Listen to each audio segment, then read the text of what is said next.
Hi viewers, welcome to our channel. ప్రస్తుతం మనతో పాటు ప్రముఖ సోషల్ యాక్టివిస్ట్ కృష్ణ కుమార్ గారు ఉన్నారు. వారితో ఒకసారి మాట్లాడదాం. మేడం నమస్కారం. మేడం నమస్తే. మేడం, తనని పెళ్లి చేసుకోవాలని చెప్పేసి ఒక అమ్మాయి, త్రిష అని ఒక అమ్మాయి, ఒక టీవీ ఛానల్ యాంకర్ ని ఇవాళ కిడ్నాప్ చేసిన ఘటన వెలుగులోకి వచ్చింది మేడం. సో అతను తప్పించుకొని పోలీసుల చెంత కూడా చేరడంట. మరి ఈ ఇన్సిడెంట్ లో ఎటువంటి విషయాలు బయటపడ్డాయి, అసలు ఏం జరిగింది మేడం? ఇప్పుడు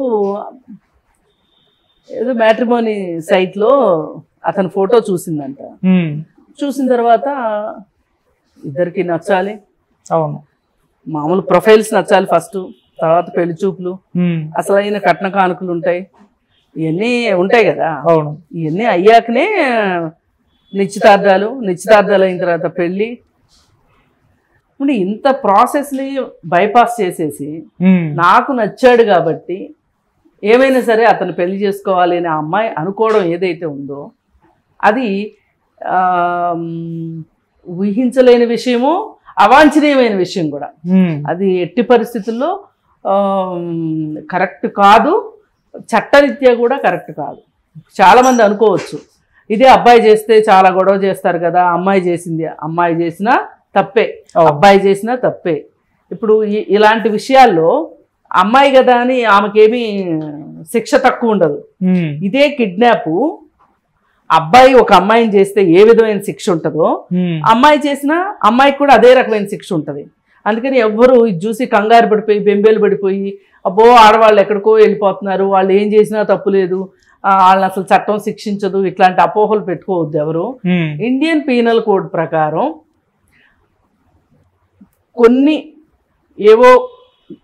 కొన్ని విషయాలు తప్పితే, కొన్ని నేరాలు తప్పితే మిగతా అన్ని నేరాలు స్త్రీలు, పురుషులు, ట్రాన్స్జెండర్స్ సమానం.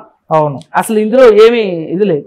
కాకపోతే ప్రత్యేకంగా ఉన్న విషయాలు ఏంటి అంటే గనక ఈ వరకట్న వేధింపుల చట్టం కావచ్చు, ఈ బాల్య వివాహాల నిరోధక చట్టం కావచ్చు, లైంగిక పని ప్రదేశాల్లో లైంగిక వేధింపుల చట్టాలు కావచ్చు, ఇట్లాంటి కొన్ని గృహ హింస చట్టాలు కావచ్చు. ఇట్లాంటివి మళ్ళీ ఆ గృహ హింసలో కూడా ఒక మహిళ ఇంకొక మహిళని హింసిస్తే మహిళ మీదైనా కేసు ఉంటుంది. అందుకని చట్టం తెలియక ఎవరైనా కంగారు పడితే, ఇప్పుడు చాలా మంది ఆలోచిస్తుంది ఏంటంటే అసలు అమ్మాయిలు ఇలా చేసేస్తున్నారు, అమ్మాయిలు కాబట్టి రక్షించబడతారు ఇట్లా అనుకుంటున్నారు. అందుకే నేను ముందు జాగ్రత్తగా ఇది చెప్పాల్సి వచ్చింది. ఓకే, సరే, అసలు విషయానికి వస్తే ఇప్పుడు ఇలాంటి పనులు మామూలుగా మనం చూడడానికి, మనం రోజు చూసేవి ఏంటి అంటే అబ్బాయిలు చేస్తారు అని చెప్పి మనం చూస్తూ ఉంటాం. అవును, ఇప్పుడు ఈ అమ్మాయి చేయడం అనేది ఎందుకు ఇలాంటి ట్రాన్స్ఫర్మేషన్ ఎందుకు వచ్చింది? ఇప్పుడు అమ్మాయిలు కూడా హత్యలు చేస్తున్నారు, అమ్మాయిలు కూడా మోసాలు చేస్తున్నారు, ఆర్థిక నేరాలు చేస్తున్నారు, అలాగే కుటుంబ హింసలో పాలు పంచుకుంటున్నారు. ఇది పాత విషయమే కావచ్చు, కానీ ఇలాంటి ఘటన ఈ మధ్య కాలంలో మనం ఎక్కడ చూడలేదు. ఎక్కడో 1-2 చోట్ల మట్టుకు యాసిడ్ దాడులు చేసింది అయితే విన్నాం. అవును,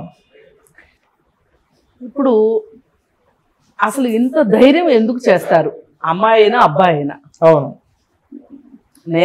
నేర ప్రవృత్తి ఎందుకు పెరుగుతుంది అబ్బాయిల్లో అయినా అమ్మాయిల్లో అయినా అని కనుక మనం ఆలోచించుకుంటే వీళ్ళకి చట్టం తెలీదు అని అనుకోవడానికి కూడా లేదు.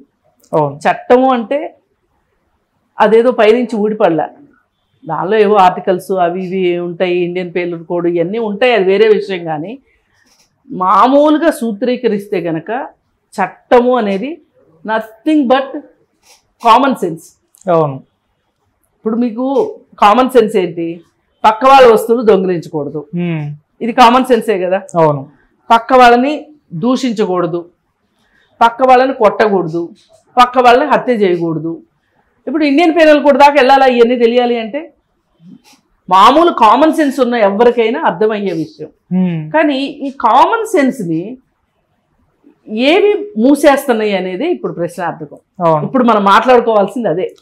ఏం మూసేస్తుంటాయి ఈ వీళ్ళని అంటే, అసలు తప్పుకి ఒప్పుకి మధ్యలో గీతలు చెరిగిపోవడం, నేను దొరికినప్పుడు చూసుకుందాంలే అనే ఒక ధీమా ఒకటి, పైగా నేను చేస్తా నన్ను ఏం చేస్తారు అనే టెంపర్తనం ఒకటి, ఈ లక్షణాలు పెరిగిపోతున్నాయి. పైగా సినిమాల్లో కావచ్చు, ఈ టీవీ సీరియల్స్లో కావచ్చు, ఇట్లాంటి వాటిల్లో ఏం చూపిస్తున్నారు? ఇవే ఇవే ఇవే నేరాలను చూపిస్తున్నారు. ఏ తెలుగు సీరియల్ అన్నా మీరు చూడండి, విలన్లు మొత్తం ఆడవాళ్ళే. మొత్తం ఈ మెయిన్ విలన్లకి సహకరించే వాళ్ళు మగవాళ్ళు ఉంటారు. నిజంగా బయట ప్రపంచం ఇలా ఉందా? ఉందా చెప్పండి? లేదు. మగవాళ్ళు నేరాలు చేస్తుంటే ఆడవాళ్ళు సహకరిస్తారు ఎక్కువ భాగం, నేను చెప్పేది. కానీ అక్కడ ఎలా చూపిస్తున్నారు? ఇవన్నీ చూసేసరికి ఏంటి అంటే అసలు ఆ తప్పొప్పుల మధ్యలో గీతలు చెరిగిపోయి ఏమైనా చేయొచ్చు అనే ఒక తత్వం పెరిగిపోతుంది.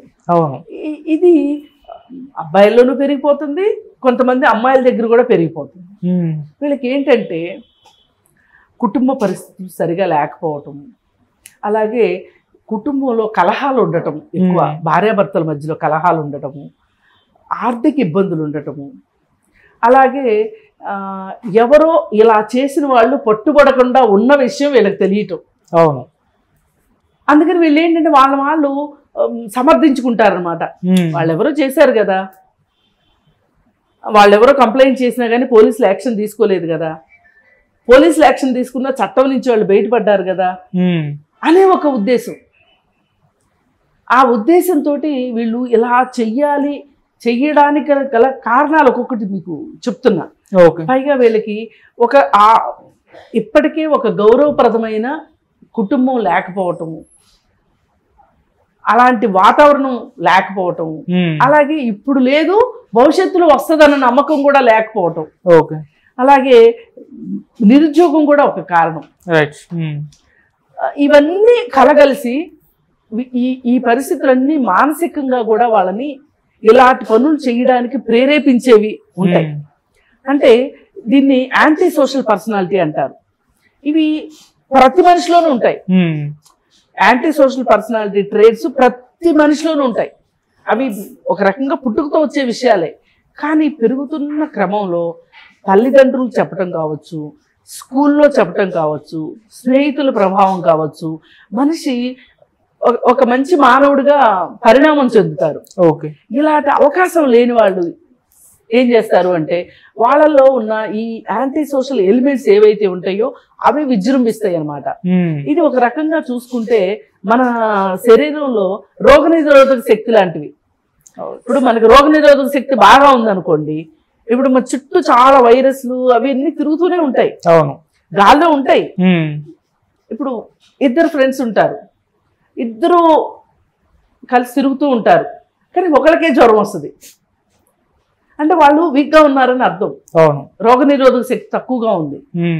ఈ రోగనిరోధక శక్తి ఎప్పుడైతే తగ్గుతుందో మన మీద ఎట్లా అయితే ఆ వ్యాధులు మన మీద దాడి చేస్తాయో ఇప్పుడు ఇవి కూడా అట్లాంటివి అనమాట. ఈ యాంటీ సోషల్ ఎలిమెంట్స్ మన దగ్గర ఎక్కువైపోయినాయి అనుకోండి, మనకి ఒక ఆశావహమైన జీవితం కానీ ఆశావహమైన దృక్పథం కానీ మనకు లేవనుకోండి, ఏముంది నాకు పోవటానికి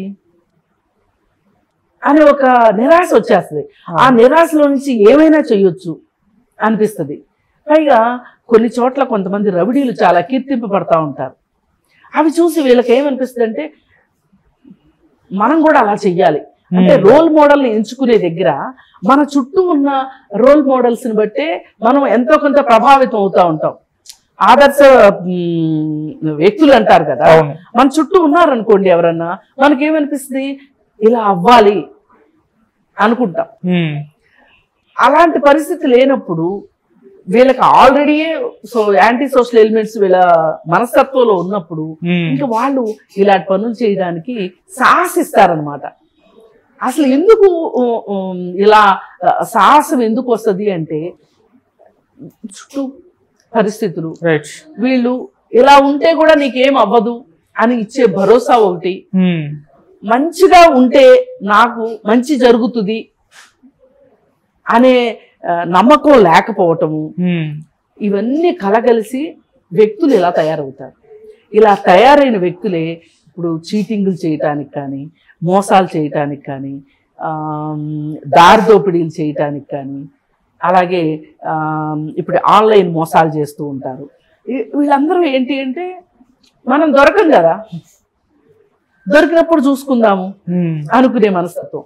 అట్లా కాకుండా ఇప్పుడు నేను ఒక నేరస్తుడిని అని ముద్రపడింది అంటే నా భవిష్యత్తు ఏంటి అనే ఒక భయము, కుటుంబం తాలూకు ఒక బలమైన ముద్ర ఒకటి ఉండటము, ఆ కుటుంబంలో మనుషులు నువ్వు ఇలా ఉంటే మేము మాతో ఉంచుకోము, నీకు మాకు సంబంధం లేదు అని అన్నారనుకోండి, అప్పుడు కూడా ఒక రకమైన భయం ఉంటుంది. ఏది ఏమైనప్పటికీ చిన్నతనంలో పెన్సిళ్ళు రబ్బర్లు దొంగతనాలు చేసే దగ్గర నుంచి ఆ అలవాట్లు మానుకుని చక్కగా మంచిగా అయ్యేవాళ్ళు కొంతమంది ఉంటారు. అప్పుడు నన్ను ఎవరు ఏమీ అనలేకపోయారు, అనలేదు, తల్లిదండ్రులు ఏమీ అనలేదు అనే ఉద్దేశంతో అలాగే చేయటానికి, అలాంటి ఉద్దేశాలు స్థిరపరుచుకునే వాళ్ళు ఉన్నప్పుడు ఇలాంటివి జరుగుతూ ఉంటాయి అన్నమాట. ఇది ఒక రకంగా మానసిక సమస్య అని కూడా అనుకోవచ్చు. ఓకే, మనం అలా కూడా చూడొచ్చు. అలా అని ఎక్స్క్యూజ్ చేయమని కాదు ఇక్కడ. కానీ ఈ పరిస్థితులు తల్లిదండ్రులు కానీ టీచర్లు కానీ గమనించాలి, స్నేహితులు కానీ గమనించి వీళ్ళకి చిన్నప్పుడే ఏమైనా తేడాగా ఉన్నారా వీళ్ళు అనిపించినప్పుడు ఆ తల్లిదండ్రులు జాగ్రత్త పడాలి. పాత రోజులంటే అయిపోయినాయి. ఇప్పుడు ఈ ఆధునిక కాలంలో ఇలా ఉన్న పిల్లల్ని ఏదైనా ఒక కౌన్సిలింగ్ సెంటర్కి తీసుకెళ్ళడము, తీసుకెళ్తే వాళ్ళ మనస్తత్వాన్ని ఎంతో కొంత మారుస్తారు. ఇప్పటి వరకు వీళ్ళు నమ్ముతున్న నమ్మకాలు ఏవైతే ఉన్నాయో ఈ నమ్మకాలు సరైనవి కాదు, దీనివల్ల నీకు నష్టం జరుగుతుంది, నువ్వు నీ జీవితంలో నువ్వు ఒక మంచి మార్గంలో వెళ్ళాలి అనుకుంటే గనక ఇలాంటివన్నీ నువ్వు వదిలిపెట్టకపోతే కష్టము అని చెప్పగలిగే ఓర్పు నేర్పు కౌన్సిలర్లకు ఉంటుంది. ఇలా చేయాల్సిన అవసరం ఉంటుంది. ఇప్పుడు టీచర్ ఏదైనా కోపడ్డారనుకోండి స్కూల్లో, అసలు వెళ్ళి టీచర్నే ఇష్టం వచ్చినట్టు మాట్లాడేసావనుకో మనం, అది పిల్లాడి ముందు. ఇప్పుడు పిల్లాడికి ఏముంటుంది, నేను ఏం చేసినా నాకు నా ఇంట్లో వాళ్ళు సపోర్ట్ ఇస్తారు అవును అనే ఒక నమ్మకం వచ్చేస్తుంది. ఆ నమ్మకం కనుక వచ్చింది అంటే ఇంకా ఆ రోజు అతని జీవితం ఇలాంటి దగ్గర ఎక్కడో తేల్తారు. కరెక్ట్. ఇప్పుడు ఈ అమ్మాయి విషయంలో కూడా అదే జరిగింది. అవును. ఇప్పుడు మొన్న ఒక అమ్మాయి రోడ్ నెంబర్ 2లో, బంజారాయిల్స్ రోడ్ నెంబర్ 2లో వెహికల్స్ని ఆపి లిఫ్ట్ ఇమ్మని అడుగుతుందంట. లిఫ్ట్ ఇమ్మని అడిగి లిఫ్ట్ ఇచ్చిన తర్వాత కొంత దూరం తీసుకెళ్ళిన తర్వాత వాళ్ళని ఇక్కడ ఆపమని అడిగి డబ్బులు ఇమ్మని అడుగుతుందంట. నేనెందుకు ఇవ్వాలి అంటే, నువ్వు నన్ను నా బట్టలు చింపావని, నువ్వు నన్ను తిట్టావని, నువ్వు కట్టావని అందరికీ నేను చెప్తాను అంటే, ఇంకా చచ్చినట్టు డబ్బులు ఇక్కడ నా దగ్గర లేవు అంటే నేను గూగుల్ పే నంబర్ చెప్తాను, గూగుల్ పే చేయమని అడగడము, ఇది ఒక స్థాయిని దాటి శృతి మించిపోయింది. ఒక అతను నేను చేయని తప్పుకి నేను ఎందుకు డబ్బులు ఇవ్వాలి ఆమెకి అని డిసైడ్ అయ్యాడు.